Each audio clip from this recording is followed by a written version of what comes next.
I don't know how many of the homies know this, but you and I actually, along with the homie Oz and the homie Kevin, we actually had a Hot Ones challenge. We did the Hot Ones challenge like 2 years ago. We did all the sauces and everything, and we talked about how later this year we're going to do that again. Well, I was at the gas station on the way over here, and they now have Hot Ones Pringles for some of the different sauces, and I thought for a cold open that we could try them out. See, every time I think that you're just concerned or looking out for me, it's always some nefarious bullshit that comes with it. Because the first time was when you did the surprise episode with the worst comic book characters bracket. Yep. And you were like, yeah, man, I'm worried I got my notes and everything. I'm like, oh, cool. He brought notes for What If Season 3 review. Yeah. That's fine. And then all of a sudden, I smell those from here.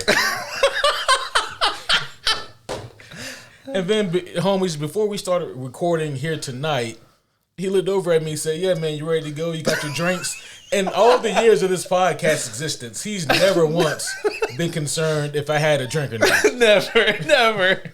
But hey, at least I wasn't going to let you eat one of these on air with no drink.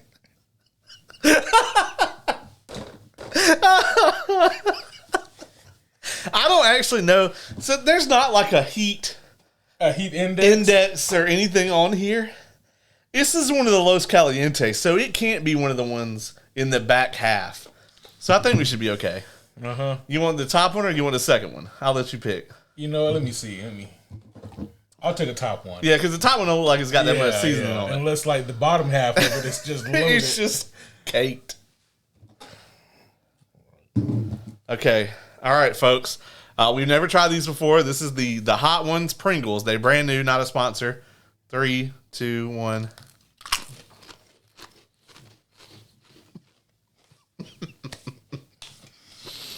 Yeah. All right. It's actually got a pretty decent flavor to it. It does. It do got a bite though. There is a kick. I don't think I'd sit here and eat like a whole thing of these. Yeah, no. These are good diet Pringles. Yeah, this is not a once you pop, you just can't stop. Like I could stop right here, and I think I shall. But, yeah, that's not shabby. No, it don't taste bad at all. Yeah, and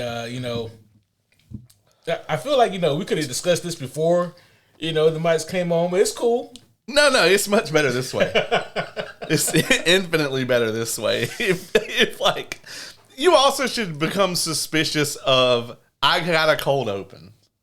But you've been on a cold open roll lately, so in my mind I'm thinking, cool.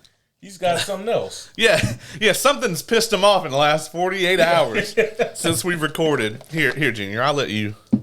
Yeah, don't let him grab me though. I mean, if he wants to eat the whole thing, that's on him. He's gonna give him bad diarrhea. You're gonna have to change his diaper later. I won't be here. Damn. Sucks having full custody. You're right. Yeah, that wasn't bad. Yeah, that wasn't as bad. I guarantee you, like when you get close to the bottom of that pile. Oh God. Because like the heat is still kind of lingering. It is. Right yeah. there. It's still. So it's got like the first thing you get is just the hot, and it's got a kick, and then you get a nice kind of little vinegary little flavor, and then the chip leaves and the heat just kind of stays. Yeah, I imagine for a company like Pringles, you don't want to make a product too spicy because you want people to keep eating the chips. Well, surprise hot Pringles aside. Yeah. There was a quick cold open that I had, something that I just saw here recently. But to get here, we're going to have to take a drive around the block, metaphorically speaking, not literally. Oh, no. Is this bear with me here? A little bit of it. was more of a take a stroll with me more than a bear with me. Okay. All right. Okay. I'm ready. Yeah. So there's an infamous Spider-Man story. I think it came out in around 2007 called One More Day. I don't know if you're familiar with the story or not. It always makes the rounds online in different comic book communities and groups and whatnot. People love discussing the story, or they love not discussing the story because it's not very good. It was written in parts by a guy named J. Michael Straczynski, who was actually a very talented writer, very underrated comic book writer. I have his entire Spider-Man run, and his run is great. I think that his run is perfect if you're the type of person who wants like a good Peter Parker, Martin run. I might just refer you to that run. But as you have said a time or two on this podcast, they only remember the finish. And I have heard of Spider-Man. Continue. Okay, so you heard he wears like the red and the spider outfit. Yeah. Because I thought you might get him confused with Daredevil, and I didn't. Oh no. Okay. No, I almost got him confused with the weird spider tribe from Madam Web. I don't know where you get that from. Yeah, I guess that one's on me. Yeah. One More Day wasn't Mr. Straczynski's idea to do this story. This was on the Marvel editorial team. Oh, they only make good choices. Always. And what this story is all about is, long story short, spoiler alert, this shit came out like back when we was first out of high school. Right. It was a long time ago. Real long time ago. It wasn't quite 94. Yeah, but. no. But someone, Peter Parker's identity is leaked. I think this is around the time of Civil War, and so like identities were made known. Right. He had already unmasked. But someone tries to kill Aunt May. Or they try to kill Peter, I think, but they end up getting Aunt May. Bam, she's shot. And Peter does not take kindly to this at all. But to save her life, he goes to various different places. Obviously, the hospital, they have her and they're treating her and they're taking care of her, but things aren't looking good. He goes to Reed Richards.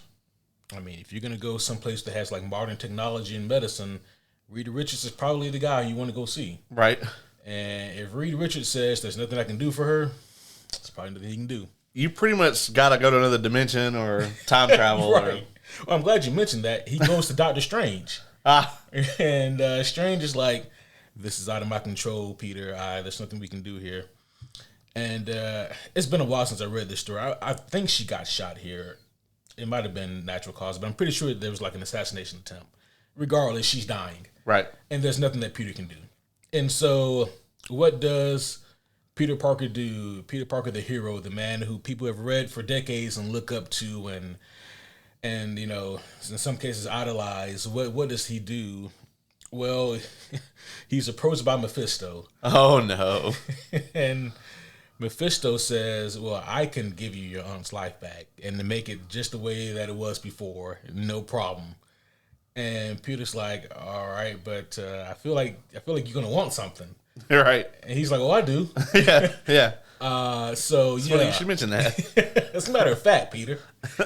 So you know how you're married to Mary Jane?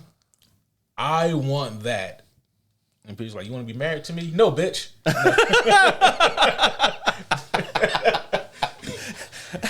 That'd be an interesting arc. It would be, right? Like they just got the Amazing Spider-Man and Mephisto.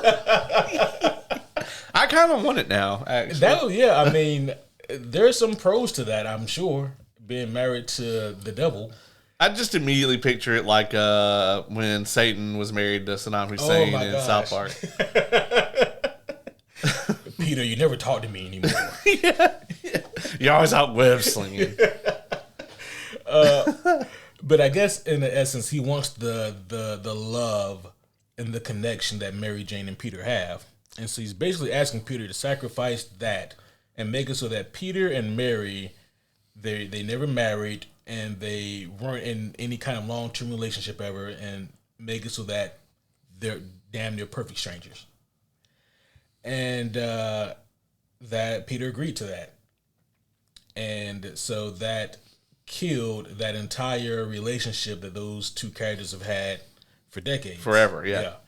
And the fan base was not happy. Oh, I bet not. They were not happy. This was in '07, and people still talk about it today. And fast forward to, I think, late last year, and it was Jonathan Hickman. He was the lead writer on this particular book when the Ultimate comic books are resurrected. And so Ultimate Spider-Man is brought back, and that universe is brought back. And here we see Peter Parker. He's older now. He looks like he's maybe in his early 30s. He's got a beard. Looks like Andrew Garfield. Things are great. He's married to Mary Jane. They have a kid, and the fans love it, and the book sells like hotcakes. And it is a tremendous victory for Marvel, a victory for the readers, and people are so very happy and ecstatic that these two are together. Even if it's not in the 616, it's cool to see the Ultimate Comics come back, and it's cool to see these two characters together again. And it was recently brought up to a Marvel Comics executive about like the whole relationship between Peter and Mary Jane. And this is really where the cold open comes into play here. This article just came out, and it was an interesting quote here that I just want to read here really quickly. When they were asked about the idea of Mary and Peter. And says, Marvel Comics executive editor rejects the idea that Peter Parker and MJ should get back together due to the popularity of Ultimate Spider-Man, saying, quote, "It doesn't really make a convincing argument to me at all." I think that is a very interesting viewpoint to say that, yeah, we know that like for years fans have been asking for this, and we know that when we gave it to them in a form, the book sold very well and still sells very well. However, I don't really see the correlation between that and increasing book sales. It's just it's a symptom of a larger thing and creatives and in storytelling. Just the idea that if you're going to make something, right, and where people consume, then the consumers, especially if they're paying money for it, have a right to say, hey, we think that we want this. You don't have to do it. You're not beholden to do it, but it might be in everybody's best service if you provide them with the thing that they want. And they provide you with the thing that you want, which is money. Yeah, the thing about that, right, is I see it from both sides, because on the one hand, when you're dealing with these large, corporate IPs, right, and this is kind of a larger discussion, but when you're dealing with these big IPs, it's like, obviously your goal is to make money while also protecting the integrity of the IP, Kathleen. It's a weird shout out to her. Yeah. But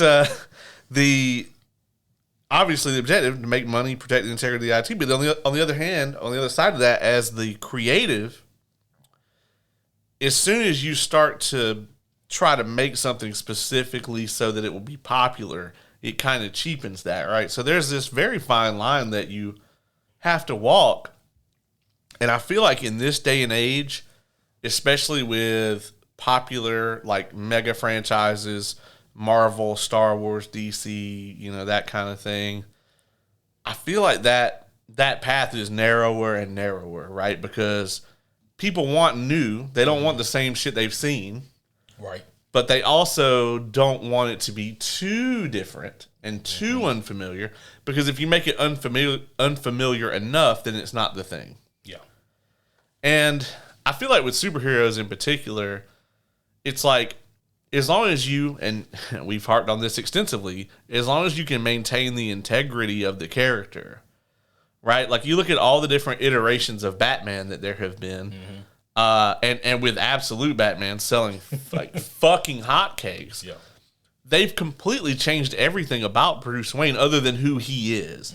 It's still Bruce Wayne, but in a different set of circumstances. Right. He wasn't born rich. He didn't have a butler, so on and so forth. But he's still, at his core, he is Bruce Wayne. And I think that's why it's so successful, is because it's a different take, but it's the same person. But it's interesting that you brought up Mary Jane because I don't know if you've seen the rumors that have been flying around. But Sadie? Yeah, that Sadie Sink has been cast in Spider-Man 4 as either Mary Jane or Jean Grey. Yeah. Now, to me, having Jean Grey in that movie is a weird fucking concept. Like, I'm not saying that they couldn't do it. I don't know why you would do it. That's weird. Like, I think she'd be great at either of the roles. I'd possibly rather see her as Jean, to be honest. But not in that movie. It would be a very weird thing to just have Jean Grey randomly be in Spider-Man 4. Yeah, so I can just imagine being in that boardroom meeting for Spider-Man 4, being like, cool, all right, so we know we got to have some cool cameos. Tell me how much Daredevil we got. And they're like, we forgot about him. But however, get this, Sadie Sink, Jean Grey. It's like, yeah, that would be a great Jean Grey casting, but we're talking about Spider-Man 4 right now. Yeah. In this one. Like, no. What would you think about her as MJ, though? I'm confused because I'm like, don't we already have an MJ? Right. I was like, why don't we like, y'all ain't about to phase out Zendaya, right? Like what are we doing here? Yeah, that's bizarre. Like, I expected, like, maybe a Gwen. Right, yeah. But Mary Jane is just redundant. Which one of them is weirder at this point? Yeah. So I saw that rumor floating around, and I didn't know what to think of it. It could all just be bullshit. It could all be bullshit. Do you think that Sadie has actually spoken with someone at Disney for a Marvel role? I mean, I hate to, like, just typecast, but it's like if you want a talented redhead, you don't have a ton of options. This is true. And you got to look at her popularity in Stranger Things, right? Like, she's not one of the original characters, but she's still one of the... her popularity is right up there with the original characters. Oh, yeah. And that's hard to do. She's my favorite Stranger Things character. So I would love to see her in either one of the roles, but both of them don't make any sense to me for a Spider-Man 4. They don't. And I feel like we don't know what they're going to do for the X-Men yet. And I don't know how much Marvel knows what they're going to do for the X-Men yet. Yeah. But to cast Sadie Sink as Jean Grey, it automatically would mean a whole lot of other things. Yeah. Meaning that, okay, so the X-Men are going to be on the younger side. Yeah. It would mean that... Well, they should be, in my opinion. I mean, I guess it depends on, like, you think they should be teenagers or you think they should be... Well, isn't she like 22? I mean, yeah, but they typically cast the 22-year-old to play the 17-year-old. That's true, but I mean, you got to think, if they cast her right now, by the time they actually shoot an X-Men movie, she'd be like 25, 26. So, yeah, that's true. Yeah, I mean, she does have kind of like childlike features either way, but I don't know. I think maybe if she's in the movie just in a cameo role, like, that would be fine, you know? Yeah. Something like that. There's just so many questions about it, though. Like, yeah. If it was just a cameo role, why are you casting for it now? For a Jean Grey specifically now? Yeah. It's just weird. Yeah, all of it's weird. Yeah. Well, unless it's going to be... So we don't know. It could be for a post-credits. It could be. Is Peter going to hear about this school in upstate New York and... Go check it out? Go check it out. In that case, you got to cast a lot of people. Yeah, a whole lot of people. Or maybe he just drives up to the gate and then there's just a Jean Grey. It's a Deadpool scenario where, like, oddly enough, no one's over here. I was just thinking, like, the plot of Spider-Man 4 is Deadpool kidnaps Jean Grey and Peter Parker has to go and get her back. That is a very weird plot. I would watch it. Yeah. I would totally. I'm down. Junior, he's up for it. Oh, he's always up for it. Yeah. But man, that would really throw me for a fucking loop. Yeah. So yeah, it would make $1 billion. I mean, for sure. Yeah. And it would be the most confused $1 billion market of all time. That's true. Yeah. like, yeah, there's just too many questions to even go down that rabbit hole right now. Yeah, no, we can't. We have to spend half an episode on that. At least, minimum. But I am glad we brought that up because we don't have time to do comic news anymore because for two reasons. Number one, we just don't have time because we're doing so many episodes. And the other one being that we have to pay that dude every time. Yeah. I don't even want to hit that button anymore. Right, yeah. Ever since you figured out he got paid by the button press, I haven't pressed it since then, and the committee could have told us that, but whatever. Well, that being said, homies one and all, we are here for a very special reason, and I'm sure you guys are here for that same reason, and that is to discuss the latest episode of Daredevil, which is episode 3. But before we get started, proper introductions are in order. So, homies one and all, I would like to welcome you to a very special episode of the Superhero Homies Podcast. My name is Quentin, and as always, I am here with the man of every single hour. He got so much drip right now, I got to mop my whole floor, talking about none other than the homie Caleb. What's going on, man? It has been quite a time. I feel like we just did this. We just got done reviewing the first half of season 1 of Andor. We're getting ready for season 2 to come out. It's an exciting time. Lots of TV this year. Lots of superhero movies this year. I feel like after we had a bit of a lull, now it's wide open.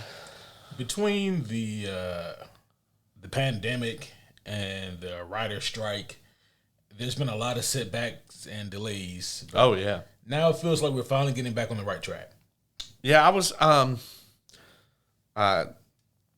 reading the thing today about Brave New World and how they're thinking it's just going to kind of barely break even, and but the article went on to talk about it's still a win for Marvel, for the MCU, because they get to sell toys and use those characters and other properties, and that kind of got me thinking about kind of the management of these massive IPs. And yeah, that's kind of how it is, man, for the MCU. Even if they come out with a box office dud or something that doesn't just wow them, there's still a lot of plus for them on the back end, the streaming services, all that stuff. So hats off to Disney and their massive list of IPs, where it's if you just go make a movie, just a standalone movie, it's got to live and die at the box office now, Yeah.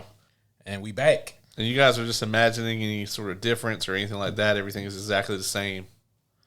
Yeah, I don't know why you would even say something like that. Yeah. This is a very odd thing to say. This is a random thing I could say. Even though just 2 seconds ago, I'm pretty sure you didn't have your sunglasses on. I had them on the whole time. Whole episode. Yeah. All right. Yeah. Maybe it's just in my head. That's it. Yeah, that's probably it. Yeah, I don't know. Yeah, you're not being gaslit right now. It's fine. Okay, yeah. You would never. Oh, no, definitely not. World's Greatest Co-Host doesn't even have that on his character sheet. I think your deception skill is pretty high. Yeah, like the Pringles. Hey, man, you got a drink? You good to go? You ready? So fucked. So fucked. But we are back from technical difficulties. Yes, we are. We have returned. Yes. And we were just talking about the courtroom scene here in Born Again, episode 3 of season 1. Yes. And, things were getting tense. Things were getting pretty tense. They had Officer Powell up there on the stand, and he was lying like a motherfucker. Yep. And then they brought up Nikki, and he was lying like a motherfucker. Yep. And, the crazy thing about that part is we go through all this malarkey to get Nikki there just for him to get on the stand and continue to cooperate with the NYPD. Yeah. Continue to lie his ass off. Do you think he just wanted some drugs, or you think he just kind of went along with it until he got up there and then got intimidated? That's exactly what I think happened. Yeah, I think that maybe he did have good intentions to get up there and to do the right thing. But I think when he got up there and saw all those officers, he probably got some looks from the crooked ones. And I think that probably set him straight.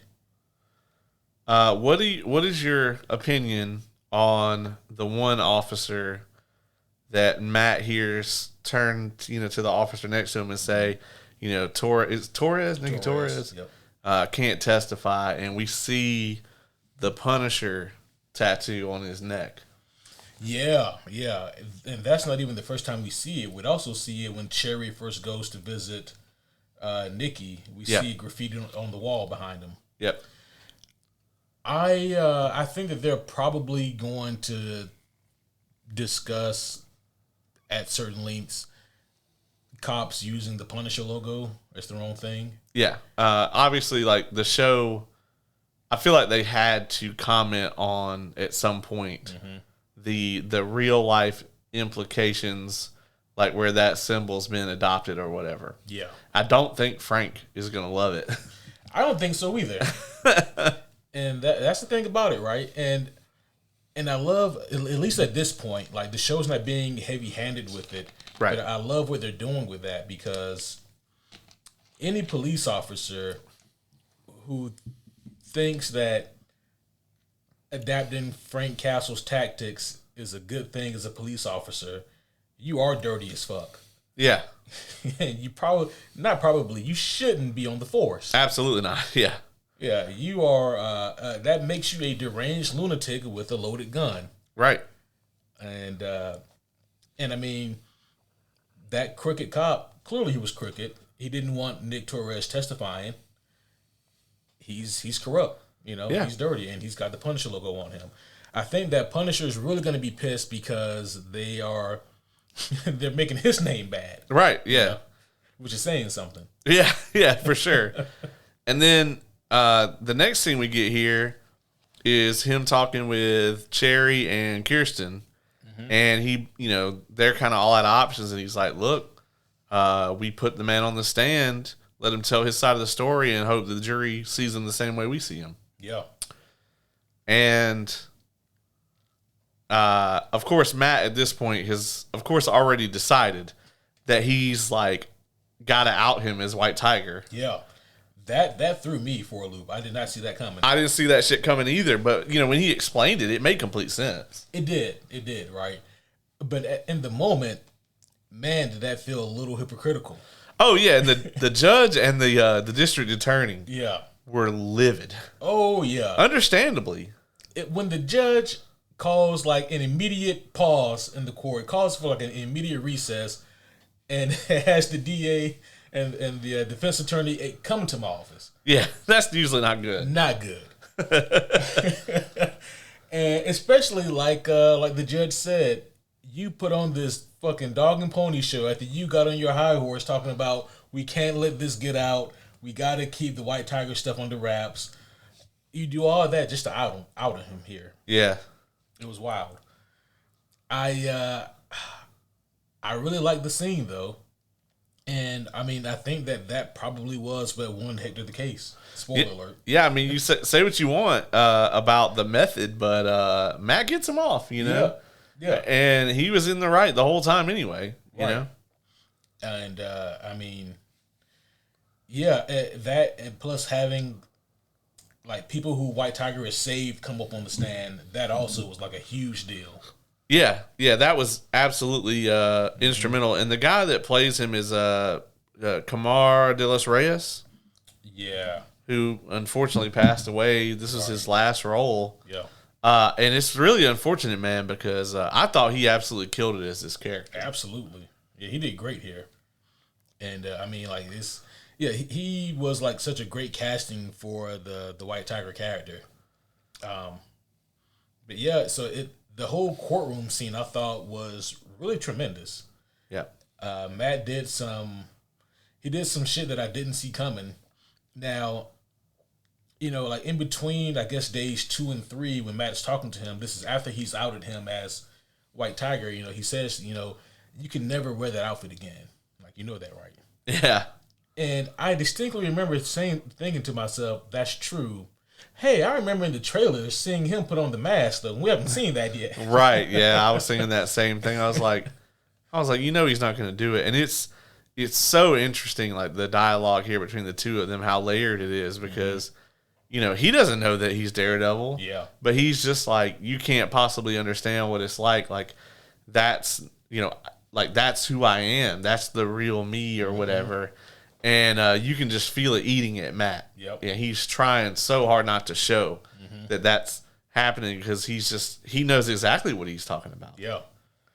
And he still has that broken devil horn that he's been fiddling around with, And they keep trying to make us think that, like, and it's not just that. It's also Matt trying to convince himself. It's like he continuously trying to convince himself that he's not the devil. Yep. But if he wasn't, if Daredevil was gone, like he had no interest in being that person anymore, he wouldn't have that horn. Exactly. And we keep seeing him playing with the horn. Yep. Why keep it if it no longer means anything to you? Right. I agree. So yeah, we already talked about how Nikki's a lying piece of shit. Oh yeah, going back to Fisk and Vanessa real quick here. Vanessa. They do have conversations about like some super expensive fancy painting that's, I guess, going on sale. And Vanessa's first instinct is like, I can flip that and like launder $200 million in dirty money. And and Fisk, he is keeping on his whole straight and narrow thing. Yeah. And it's interesting. And then they have more words, and then is it Alex, her boo thing, who she allegedly cheated with? Adam. Yeah. Adam. Yeah. He's brought back up again. Do you think that Fisk is trying to get back at Vanessa for having an affair? I think he is going to, or already did, kill Adam. Yeah. I think so too. Yeah. It's interesting the game that he's playing right now, though, because he almost seems more season 1 Fisk than season 3. To an extent, yeah. He's so much more careful than we kind of got used to seeing. Because Matt really, beginning of season 1, he's just like, people are scared to even say his name. And right. Matt brings that rage out in him to the point that he can't be careful anymore. He can't contain himself. Yeah. And that's when he starts to get sloppy. Yeah. And I also feel that in season 1, Fisk was he felt like he came off more timid for at least like the first half of the series. Yeah. But then, he like Matt let the devil out. Right. And history was made. I don't know how well their counseling is going, and this has nothing to do with anything. But their counselor was fine as fuck. Did you see her? The marriage counselor who they're seeing. It's the same girl from the first episode. That Matt is dating. It's the same girl. Oh yeah, it is Heather. Yeah. She looked so different in this scene. Yeah, she just had a nice outfit on. I guess. That does it. nice blouse. She is a looker though. Yeah, for sure. A little eye candy for the show. Yeah. Speaking of which, after they get Hector off, which again, congrats to Hector for his time in freedom. Yeah, all afternoon of it. This man couldn't go not even a single week. Right now, what's really interesting too, though, is like Fisk is watching the acquittal on TV, and he sees Matt there, and he's pissed. He's immediately pissed, and he wants to talk to BB. Yeah, which is interesting because I don't know what he really expects to come from that. Yeah, it's weird, right? Like he seems like maybe he wants to give her kind of an exclusive or something like that. Or maybe he's just trying to send her down a trail where he doesn't out Matt Murdock. But she does. Yeah. That would be crazy. Yeah. Yeah, that would be wild. Yeah. And that way he can still keep his hands clean. I didn't do it, Matt. Yeah. I told you I wouldn't do it. Yeah, it was this reporter. Yeah. Yeah. Yeah, so... Oh, also, before we move on from like the courtroom proceedings. Hawkberg, I think, was the name of the prosecutor. Yeah. His counter argument was gruesome as fuck. It really was. It was like unnecessarily gruesome. And also, like, I feel like he gave a real bad false equivalency for his counter argument. Yeah. He was like, hey, I get up and I, go to work and kiss my wife and play with my kids and I go to church on Sunday and visit my mom. Like, do you also murder police officers? Like, what's the point you're trying to make here? Yeah. And he's like doing all that. Does that make me a good person? I mean, nothing about that really indicates that you're a good person. Right, yeah. His argument, you could tell that, I don't know. I think on the average, like, simple-minded person that's not going to think about it, probably compelling. Yeah. But that shit at the end where he's like, "Oh no, you stay alive until they back the train up or whatever." I was like, "Man, I don't think so. Actually, yeah, I think they're dead. I think you die immediately." Yeah. And I don't know like what the logistics are, but I just assume that you explode like a bag of meat. Yeah. If you get hit by a train. Yeah, I'm pretty sure you just pop. Yeah. Yeah, you just get instantly like. You're just gore. Yeah. Like, hopefully a tooth survives so they can identify you. Yeah. Yeah. Yeah, that was real gruesome stuff. To his credit, though, he didn't know that the White Tiger shit was going to be outed until Matt did what he did. So, also the thing that kind of undoes like every movie and TV show ever that's ever features somebody being thrown in front of a train like that, but newsflash, folks. Trains don't go through train stations at that speed. They do not. They don't. Yeah. I mean, clearly that train wasn't going to stop at that station. Right, yeah. Now, granted, they do be cruising. Yeah, but... They do be cruising, but not... not like that. Yeah. And I mean, also, it wouldn't matter. Right, yeah. I mean, that guy was dead either way. But, like here and then like in House of Cards, it's like, oh, yeah, trains go through these train stations at like 90 miles an hour. Like, no, I think the max they probably can go is probably like 15, something like that, through the station. If they're not going to stop, and that's a rare scenario that a subway just like goes through the station and doesn't stop there. I'm not saying it doesn't happen ever, but it's pretty rare. Yeah, I was thinking back to like my time in New York. Yeah, New York. Yeah. And New York, yeah. New York. And I quite frankly don't remember. So yeah, I agree with you. We already talked about this, but Fisk sees the trial's conclusion and he wants to see BB. And we don't really see like the conclusion of that. Yeah, we don't really see it. We don't see them sit down at all. We do, I thought. Oh. Yeah. Oh, that's right. Yeah, she does come in there. Yeah. Okay. Matt and Christine have dinner. It's just something about this girl that like she has like amnesia face on me, because remember when we did episodes 1 and 2, I think I said her name was Heather. Right. And apparently that's not nowhere close to Christine. Yeah, it's not. And then here I'm like, hey man, you see this counselor that's with Fisk and Vanessa? Yeah. Yep. Yeah. I don't know, man. Yeah, I was just gonna let it roll. Well, I appreciate that. I get it. All attractive white girls look the same. To a degree. Yeah, they have dinner. You know what? It's my Matt Murdock coming out, because I can recognize her facial features as much as he can. Oh, okay. I don't know. He might be better at it. Probably. Yeah. But Foggy is mentioned. Yeah. And Matt's cooking dinner. Yep. Matt is making... I don't know how safe that is, but Matt is making dinner. This motherfucker, like, it's just crazy, like, the lengths that he goes to convince people that he can't see.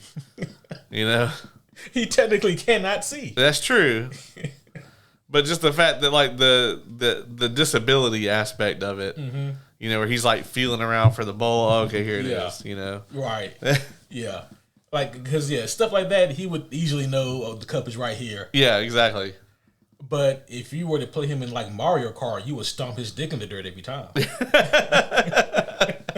I don't know about every time, because the thing about Mario Kart is like all the sound is very distinctive. It's true. So I think after a little bit, I think he will fuck you up actually. Especially if you're on the same course. Yeah. He might after a while. Yeah. That's right, folks. Only here can you hear people talk about Matt Murdock playing Mario Kart. Yeah. Virtua Tennis. You'd fuck him up at that. Oh, wow. Yeah.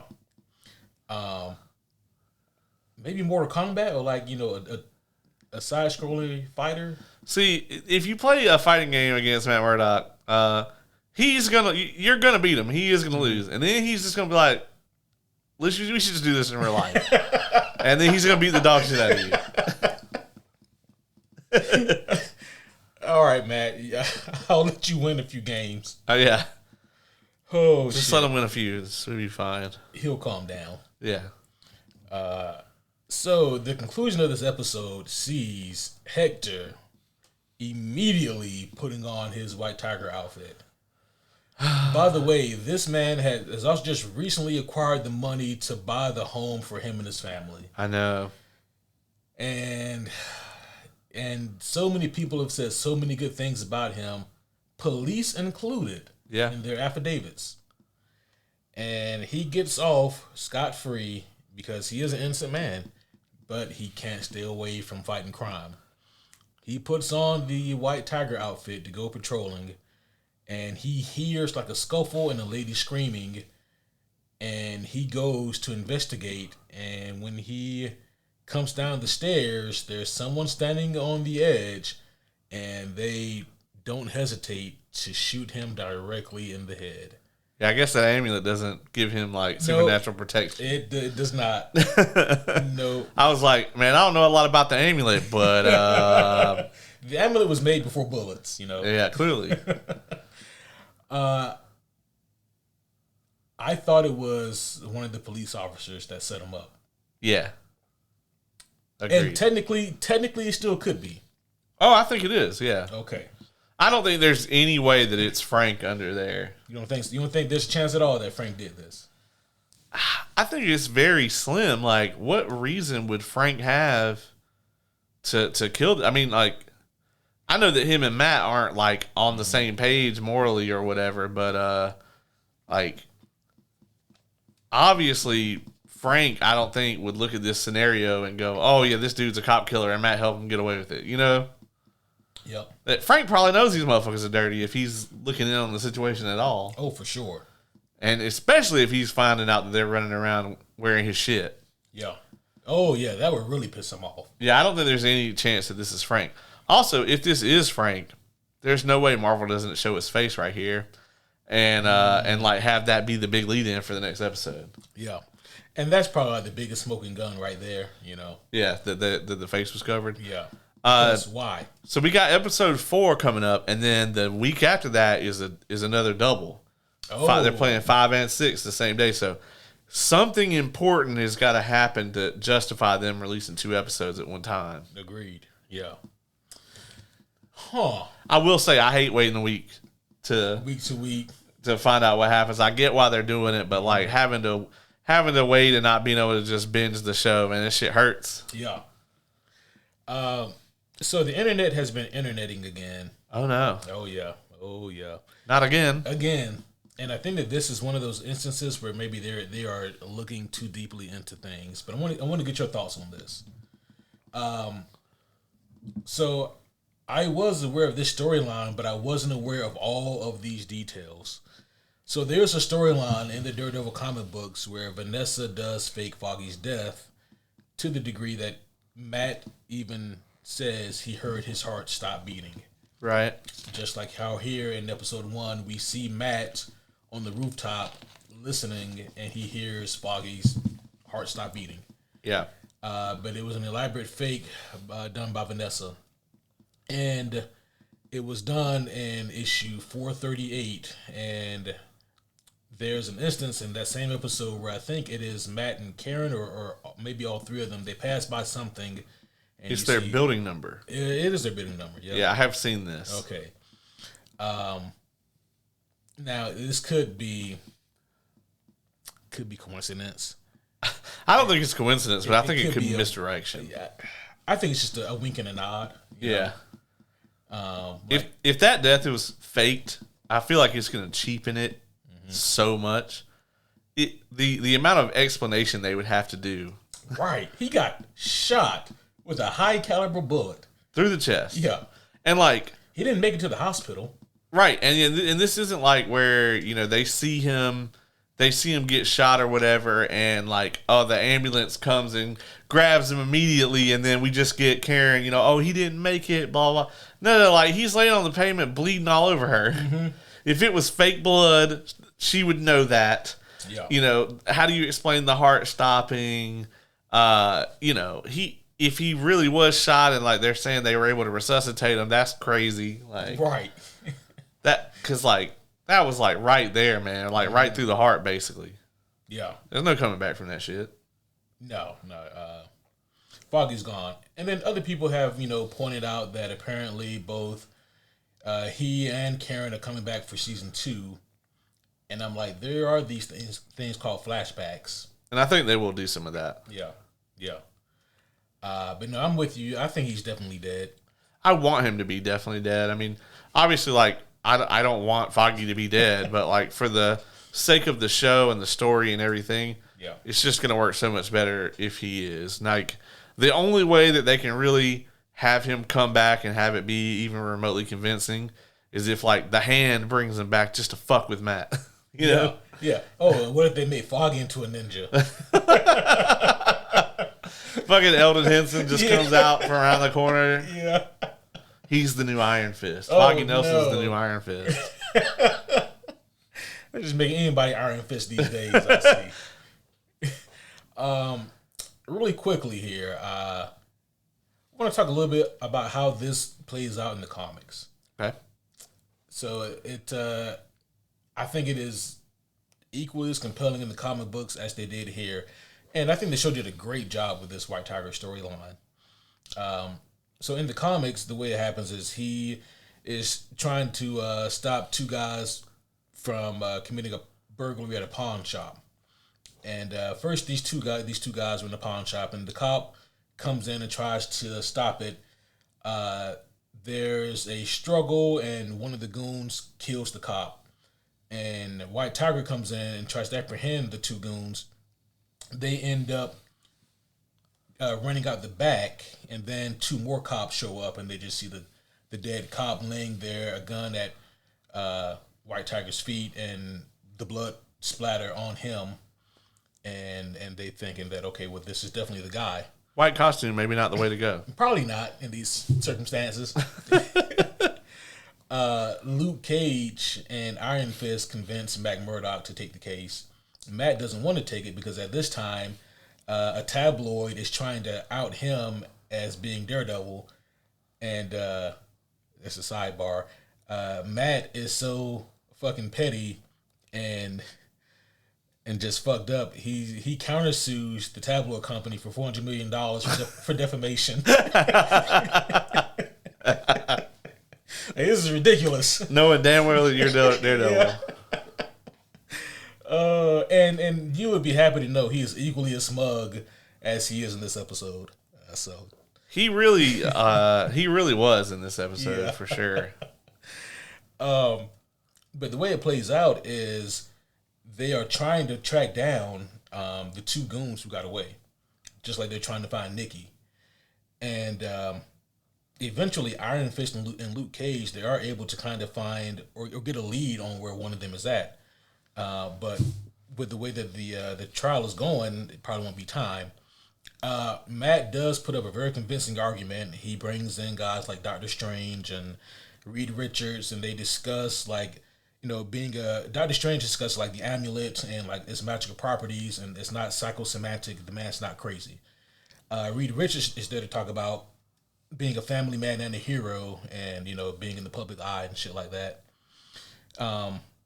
And it seems like it's going well, but it's a very close case. Matt, he is actually listening in as the jury is like deciding the fate And Foggy tries to bring Matt some lunch, and Foggy's like, "You're not listening to what I'm saying, are you?" and Foggy knows what Matt's doing, so he says, "How's it looking?" And Matt goes, "It's not good."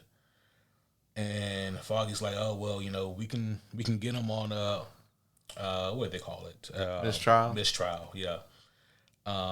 So there we have ways around this, Matt. We can if they come back and it's not good, we can figure it out." They come back, and Hector is found. He's found guilty, even though he did not do it. And Hector, he kind of loses his cool and he freaks out. He's like, "You guys got it all wrong. Like I've been saving people. I didn't do any of this." And he actually, because he's still fucking White Tiger, he gets out of the courtroom and the cops are now trying to chase him down. He knocks down a cop, grabs a gun, and at this point there's like a bunch of armed officers around him. At this point, Iron Fist and Luke Cage make it back to the courthouse, but what are they gonna do? If they intervene now, they're gonna be fucked too. Lawfully speaking. And then he goes, "You guys got it all wrong. Like I'm not the bad guy here." And he turns the gun on himself, and yeah. And then it's at a later point, Matt, as Daredevil, he finds the location of one of the goons who originally committed the crime. It's not the one who pulled the trigger, but it's the one who was still there. Right. And come to find out, the guy who pulled the trigger OD'd like a couple days after the heist. And Matt, he does his fucking Batman shit here and just scares the shit out of this kid. And the kid's like, "What should I do?" And Matt says, "You know what you need to do." And so you see him turn himself in like the next day to the cops.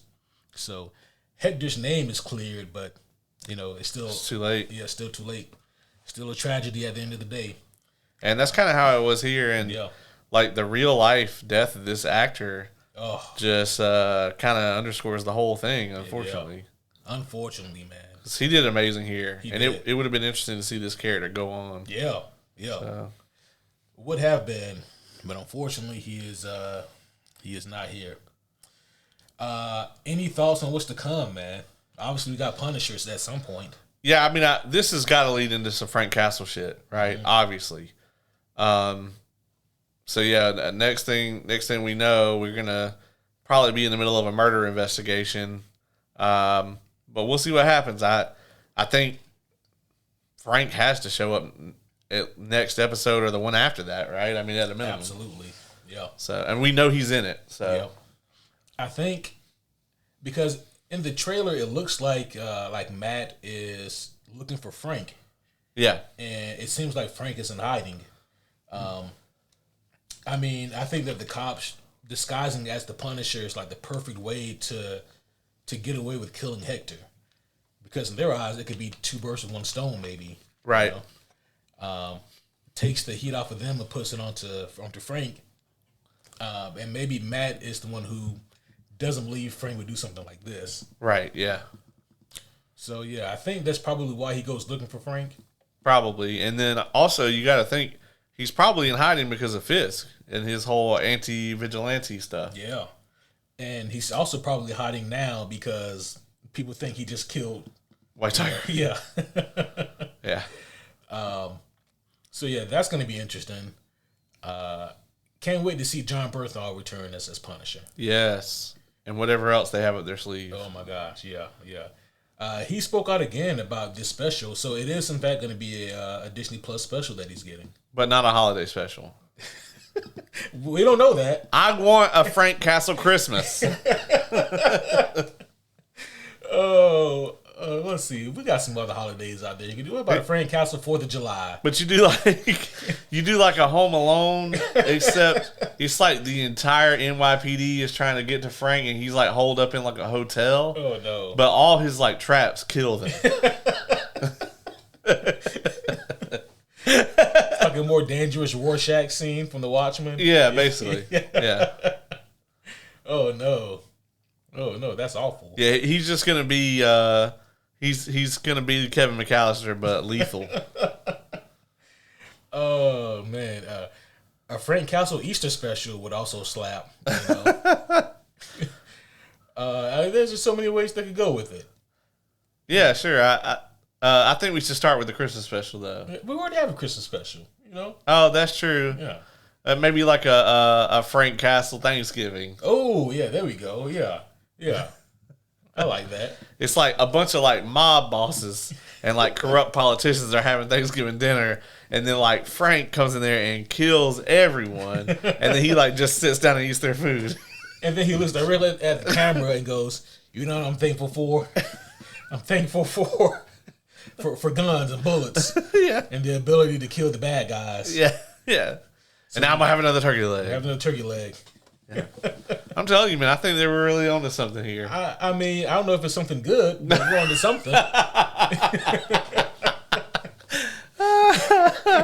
This is a Frank Castle Halloween. He just goes out dressed as different characters.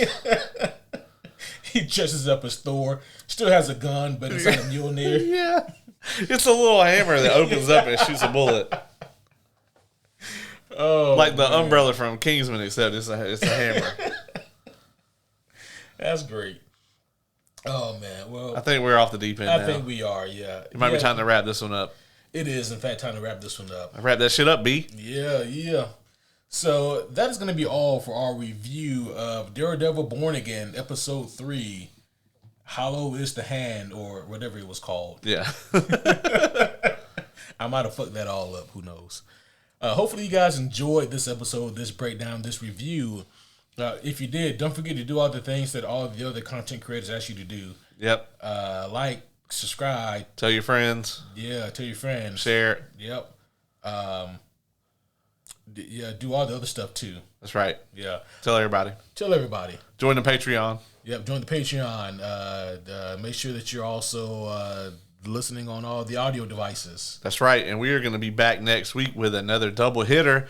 Next week, we will be back to review the second half of Season 3 of Invincible. And then later on that week, we will be right back here to review Episode 4 of Born Again. So stay tuned, motherfuckers. It's going to be fun. Oh, and also next week, I forgot to mention that there's a special. I won't be here for this, but Batman Ninja 2. Batman Ninja 2, because I know you guys have been waiting on it. Yeah, I know they've all been waiting with bated breath on that. And then here shortly, we're going to resume our throwback series. So we will. And also we have to, of course, wrap up Andor Season 1. Season 1, yeah. And then at some point, start Season 2. Yep. Probably when it comes out. We got all the things. All of the things. So it's going to be a lot of fun, guys. But that's going to be all for now. We will see all of you again very soon. But until next time, my name is Superhero Homie Q. And I'm Superhero Homie Caleb.